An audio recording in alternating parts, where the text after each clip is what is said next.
Gente, isso aí é a bomba de vácuo específica do Onix LT aspirado, né? E esse carro faz um barulho que vem de fábrica quando você aperta o freio. Então cada carro tem uma bomba específica e essa é desse carro. Então tem uma parte, por favor, faz o movimento do barulho. Quando o carro liga e que você aperta o freio, o barulho é esse aí. Quando esquenta, com certeza a borracha que está aí dentro ela dilata, né?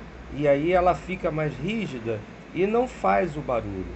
Então, eu não sei que posição a GM vai fazer, não sei como que ela vai corrigir, não sei se ela teria que trocar essa bomba, entendeu? Não tem como, ela é blindada, não tem como você abrir, trocar componente, é muito complicado.